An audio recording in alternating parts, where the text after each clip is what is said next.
খেলবি না কেন? খেল, টাকা পয়সা নাই তো কি হইছে? তোর তো বউ বাচ্চা আছে, এগুলো বিক্রি করে খেল। কি রে তুই এনে আসিস কেন? আমি এনে আইছি কেন? তুই আবার জিজ্ঞাসা আমি এনে আইছি কেন? তোর কি আক্কেল জ্ঞান বলতে কিছু নাই? আজকে 15 দিন যাবত ঘরে কোনো বাজার নাই, তোর কি এই চিন্তা ভাবনা আছে মাথায়? তুই আইসা জোয়ার করে বইরা রইছস। আরে চিল্লাইস না, কইছি না তোরে আমি একদিন আমার অনেক টাকা হইব, তখন তোরে আমি রাজধানী করে রাখুম। এই জুয়ার টাকা দিয়ে তুই আমারে রাজরানি করবি?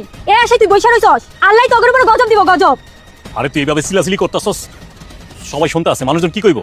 আমার একটা মান সম্মান আছে না? কি কইলি তুই? তোর আবার মান সম্মান? জুয়াখোরের আবার কোনো মান সম্মান আছে? তোর যদি মান সম্মানের চিন্তায় থাকতো তাহলে তুই বপলার কথা আগে ভাবতি। আমরা খাই আসি না না খাই আসি ওই চিন্তা তোর মধ্যে নাই।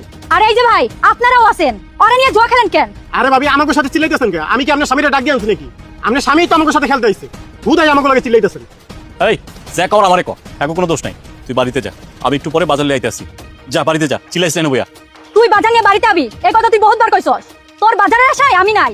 আজকে তুই বাজার করে দিয়া রাত পয়লা আবার তুই জ্বর করে আসবি।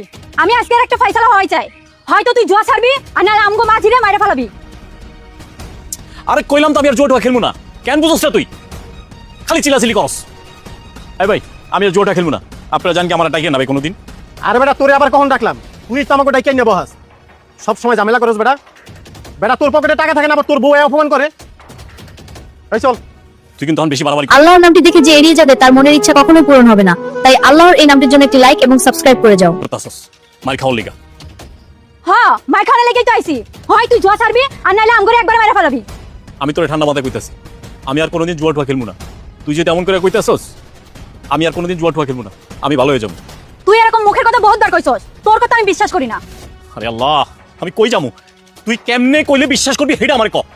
বিশ্বাস আমি তখনই করবো, তুই আমাকে নিয়ে ঢাকায় যাবি গিয়া। তুই আর এই গ্রামে থাকতে পারবি না। আচ্ছা ঠিক আছে, তো করে লইয়া আমি ঢাকায় যাবো। আমারও তো একটা দিন সময় দিবি, এখন তো আমার পকেটে টাকা নাই, টাকা জোগাড় করেই তো আমার ঢাকায় যাইতে হইব নাকি? তাইলে তো বিশ্বাস করবি আমি আর জুয়া খেলবো না। এখন বাড়িতে চল, চল চল বাড়িতে চল, আয়।